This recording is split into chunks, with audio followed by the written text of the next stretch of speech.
अस्सलाम वालेकुम, welcome back to my channel Tarab Khan vlogs. I hope आप सब लोग बिल्कुल ठीक ठाक होंगे। अल्हम्दुलिल्लाह मैं भी बिल्कुल ठीक हूँ। सबसे पहले बहुत बहुत शुक्रिया मेरे प्यारे प्यारे सब्सक्राइबर्स का। मैंने 3 से 4 दिन पहले कम्युनिटी में पोस्ट लगाई थी, आप सबको इन्फॉर्म भी किया था कि मैं व्लॉग क्यों नहीं अपलोड कर रही हूँ, क्योंकि हम सब घर वाले बहुत ज़्यादा बीमार थे। मेरे प्यारे प्यारे सब्सक्राइबर्स ने इतनी प्यारी प्यारी दुआएँ दी, सच्ची बात है, पढ़कर दिल खुश हो गया। बहुत बहुत शुक्रिया आप सबका। कल था 14 फेब यानी कि वैलेंटाइंस डे, और मेरे हस्बैंड मेरे लिए एक छोटा सा गिफ्ट लेकर आए थे, साथ में बुके लेकर आए थे, तो मैं बहुत ज़्यादा खुश हुई। ये जो सामने आपको हार्ट के नीचे छोटे छोटे से गिफ्ट्स नज़र आ रहे हैं ना, ये बेसिकली सारी चॉकलेट्स हैं। इसके अलावा बुके भी हैं, वो मैं सारी चीज़ें आपको दिखाती हूँ। बट एक बात मैं आपको बताना चाहती हूँ कि मैं यहाँ पर ना तो वैलेंटाइंस डे को सपोर्ट कर रही हूँ, ना ही किसी इस तरह की एक्टिविटी को प्रमोट कर रही हूँ, क्योंकि ये हमारा फेस्टिवल है ही नहीं, ठीक है। लेकिन इसके बावजूद भी अगर मियाँ बीवी एक दूसरे को चंद फूल देकर एक दूसरे को खुश कर देते हैं, कोई चॉकलेट देकर एक दूसरे को खुश कर देते हैं, या छोटा सा गिफ्ट देकर एक दूसरे को ये एहसास दिला देते हैं कि वो एक दूसरे के लिए कितना अहम है, तो इसमें कोई कबाहत नहीं है। लेकिन ये याद रखिएगा प्लीज़ कि मैं यहाँ पर बात कर रही हूँ सिर्फ मियाँ और बीवी की, दैट्स इट। बस यहाँ पर मेरी बात ख़त्म हो जाती है, बाकी आगे आप सब लोग समझदार हैं। शादी के बाद की जो लाइफ होती है ना, वो शादी के पहले की लाइफ से एंटायरली चेंज्ड होती है। अच्छा, शादी के बाद वाला जो 1 साल होता है वो तो बड़ा अच्छा लगता है ना, ऐसा लगता है बंदा बस हवाओं में उड़ रहा है। लेकिन जैसे जैसे शादी के साल गुजरते जाते हैं और माशाल्लाह बच्चे हो जाते हैं, तो जो मियाँ बीवी होते हैं ना, वो मियाँ बीवी नहीं रहते, वो माँ बाप बन जाते हैं। क्योंकि जिम्मेदारियाँ इतनी आ जाती हैं, माँ अपना रोल प्ले कर रही होती है, बाप अपना रोल प्ले कर रहा होता है, और इन सारी जिम्मेदारियों के झंझट में पड़ के ना मियाँ बीवी शायद भूल जाते हैं कि वो भी एक दूसरे से मोहब्बत करते हैं, एक दूसरे का एहसास करते हैं, एक दूसरे का ख्याल करते हैं। देखें, जब तक हम इन जज्बों को एक्सप्रेस नहीं ना करेंगे, तब तक दूसरे को कैसे पता चलेगा। अब बीवी अगर एक्सप्रेस ही नहीं करेगी शौहर को, तो शौहर को कैसे पता चलेगा कि मेरी बीवी मुझसे कितनी मोहब्बत करती है। और अगर इसी तरह शौहर एक्सप्रेस नहीं करेगा बीवी को, तो बीवी को कैसे पता चलेगा कि शौहर उसकी कितनी केयर करता है।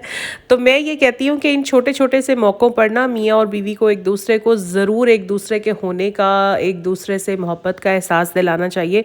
ज़रूरी नहीं है कि आप हज़ारों रुपए के कोई गिफ्ट ख़रीदेंगे और एक दूसरे को देंगे तो तभी ये जज्बा आप लोगों के ऊपर आया होगा। नहीं, ऐसा नहीं है। आप एक फूल देकर भी एक दूसरे को एहसास दिला सकते हैं। आज मैं बनाऊंगी मिक्स सब्ज़ी, थोड़े से चाइनीज़ और देसी मिक्स स्टाइल में, और ये बहुत मज़े की बनती है। मैंने सब्ज़ी ली है शिमला मिर्च, आलू, गाजर और मटर, और सब्जियों को ना मैंने क्यूब्स में काट लिया है। फटाफट बन जाती है, और यार इतनी कोई टेस्टी बनती है ना कि सोच है आपकी। इसको खाने का जो सही मज़ा है ना, वो आता है बॉइल्ड राइस के साथ। लेकिन राइस जो आपने इसके साथ बॉईल करने हैं ना, वो भी मैं आपको बताती हूँ कि आपने किस तरह से बॉईल करने हैं। देखिए, सीधा आपने ये नहीं करना कि पानी लेना है, नमक डालना है और राइस चढ़ा देने हैं। नहीं जी नहीं, हम राइस को किसी और तरीके से बॉईल करेंगे। ये जो राइस बॉईल करने का तरीका मैं आपको बता रही हूँ ना, अगर आपने दाल चावल भी बनाने हैं तो दाल के साथ भी आप राइस इसी तरह से बॉईल कर सकते हैं, बहुत ही टेस्टी बनते हैं। यहाँ पर मुकद्दस चावल साफ़ कर रही है। चले मैं आपको बताती हूँ कि ये नए स्टाइल से चावल आपने किस तरह बॉईल करने हैं। सबसे पहले तो कोई भी बर्तन ले लें जिसमें आपने पानी बॉईल करना है चावलों को बॉईल करने के लिए। तो उसमें आप ऐड कर दें नमक अपने टेस्ट के हिसाब से, क्योंकि कोई ज़्यादा डालता है कोई कम डालता है, इसलिए मैं कभी भी कोई फ़िक्स क्वांटिटी नहीं बताती। अपने हिसाब से आप नमक ऐड कर दें। नमक ऐड करने के बाद आपने इसमें शामिल करना है चिली फ्लेक्स। लाल वाली गोल मिर्चें साबुत घर में पड़ी होती हैं ना, बस आपने ज़्यादा नहीं लेनी, सिर्फ 2 जो गोल मिर्चें हैं वो ले लें, उन्हें कूट लें। कूटने के बाद उसके जो बीज हैं वो नहीं आपने डालने, सिर्फ चिली फ्लेक्स आपने डाल देने हैं। उसके बाद आपने इसमें डाल देनी है स्प्रिंग अनियन। मेरे फ्रीज़र में तो हर वक्त स्प्रिंग अनियन रखी हुई होती है, क्योंकि मैं काफ़ी सारी स्प्रिंग अनियन लेकर काट कर धोकर फ्रीज़ कर देती हूँ। जब दिल करता है निकालती हूँ, डाल लेती हूँ, क्योंकि मेरे घर में सूप भी बहुत बनता है, तो मुझे बहुत ज़्यादा ज़रूरत होती है स्प्रिंग अनियन की। स्प्रिंग अनियन को हम कहते हैं हरी प्याज, जो कि बड़े आराम से मिल जाती है। उसके बाद आपने इसमें डाल देना है जी सोया सॉस। सोया सॉस डालने के बाद आपने सिर्फ 1 या 2 चुटकी ज़ीरा लेना है, और उसके बाद आपने ढक्कन लगा देना है अपने बर्तन को। जब पानी बॉईल होने लगेगा तो नॉर्मली जैसे हम चावल डाल देते हैं और चावलों को बॉईल करते हैं, उसी तरह से आपने चावल बॉईल कर लेने हैं। बस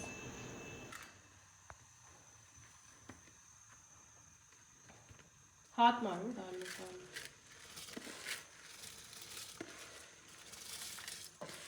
वैसे तो घर में क्योंकि सबको कफ़ थी तो मैं बिल्कुल भी राइस बनाना नहीं चाह रही थी, लेकिन मेरे हस्बैंड जो है ना वो तो इस किस्म की किसी बात पर बिलीव ही नहीं करते।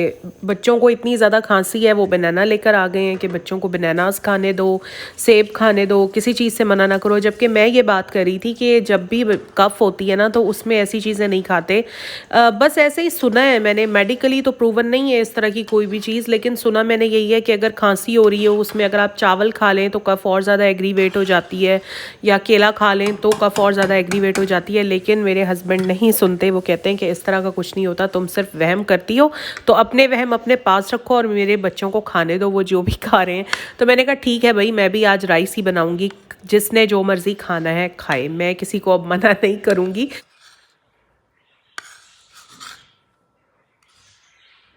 मेरे दोनों बच्चों को तकरीबन 1 वीक हो गया है, वो स्कूल नहीं जा रहे हैं, घर पर ही हैं, क्योंकि दोनों की तबीयत इतनी ज़्यादा ख़राब थी कि मैंने दोनों को ऑफ़ करवाया है। दोनों का मैंने मेडिकल सर्टिफिकेट भी स्कूल में जमा करवा दिया था। और बेटे की तबीयत तो बहुत ज़्यादा ख़राब थी, उसको तकरीबन 2 वीक्स हो चुके हैं, लेकिन अब तक उसकी तबीयत जो है ना वो सेटल होने में नहीं आ रही। फ़ीवर तो उसका सेटल डाउन हो गया है, लेकिन उसको इतना ज़्यादा कफ़ है कि 1 सेकंड भी वो आराम से बैठ नहीं पाता। 1 मिनट इधर आओ ये इधर ही खड़ी रहना। ये देखो यहाँ से आ रहे हैं ये वाले स्टेन्स ना। हाँ जी हाँ जी, ये वाले। इसको मैंने समिया को बहुत बार कहा है, लेकिन ये नहीं करती साफ ना। इस पर भी है ये देखो, जब तुम इधर आके देखोगी ना फिर तुम्हें यहाँ वाले नजर आएंगे। हाँ जी, उस पे भी मुझे नजर आ रहे थे, आप देखो आ रहे हैं, चेक करना जरा। अच्छा, तो यहाँ पर मैं एक चैनल को शाउट आउट देना चाह रही हूँ। चैनल का नाम है न्यू फंडामेंटल्स। आप सब लोग प्लीज़ मेरी रिक्वेस्ट पर जाकर उनको सब्सक्राइब कीजिएगा और बेल आइकन को प्रेस करके ऑल पर क्लिक भी कर दीजिएगा। इनकी वीडियोस आपने ज़रूर देखनी है। ये जो वीडियोस है ना ख़ास तौर पर उन ख़वातीन के लिए बनाई हैं जो अर्निंग तो करना चाहती हैं लेकिन वो बाहर जाकर काम नहीं कर सकती, और स्पेशली उन लोगों के लिए जिन्हें ये पता ही नहीं है कि ऑनलाइन आप पैसा कमा कैसे सकते हैं। तो आप लोग इनकी वीडियोस देखिएगा, वहाँ से आपको बहुत हेल्प मिलेगी। एक और चैनल है और चैनल का नाम है खदीजा डेली व्लॉग्स। अगर आप लोगों को व्लॉग्स में इंटरेस्ट है, देखना चाहते हैं, तो आप इनके चैनल को जाकर सब्सक्राइब कर सकते हैं। इनके अच्छे अच्छे व्लॉग्स एंजॉय कर सकते हैं।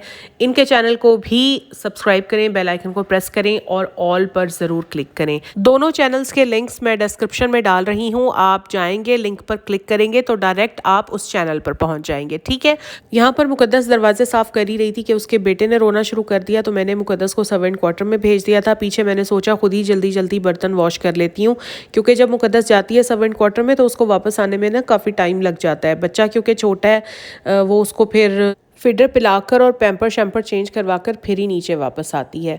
और आज तकरीबन 5 से 6 दिन के बाद मैंने प्रॉपर काम करना शुरू किया है, क्योंकि बीमारी की वजह से इतनी ज़्यादा मुझे फटीग थी ना कि मुझसे कुछ हो ही नहीं रहा था। और आज अल्लाह का शुक्र है तबीयत इतनी अल्हम्दुलिल्लाह ठीक है कि मेरा फारिग बैठने का दिल ही नहीं कर रहा। दिल कर रहा है कि कुछ ना कुछ करती रहूँ, किसी ना किसी एक्टिविटी में लगी रहूँ। और वाकई ऐसा ही है कि अगर इंसान फारिग बैठा रहे ना तो टाइम नहीं गुजरता, लेकिन अगर किसी एक्टिविटी में किसी काम में लगा रहे तो फिर टाइम गुजरने का भी पता नहीं चलता। इसलिए कोशिश है कि बस काम करती रहूँ ताकि टाइम भी गुजरता रहे और बोरियत का एहसास ना हो। यहाँ पर ये देखें मैंने तकरीबन सारे बर्तन वॉश कर लिए हैं। और ये था बस मेरा आज का व्लॉग। अगर अच्छा लगा है तो प्लीज़ लाइक ज़रूर कीजिएगा, चैनल पर नए हैं तो सब्सक्राइब भी ज़रूर कर लीजिएगा। आइंदा अच्छी अच्छी ज़बरदस्त किस्म की वीडियोस आपके लिए बनाती रहूँगी, आप लोगों को बिल्कुल बोर नहीं करूँगी। अपना ख्याल रखिएगा। अल्लाह हाफ़िज़।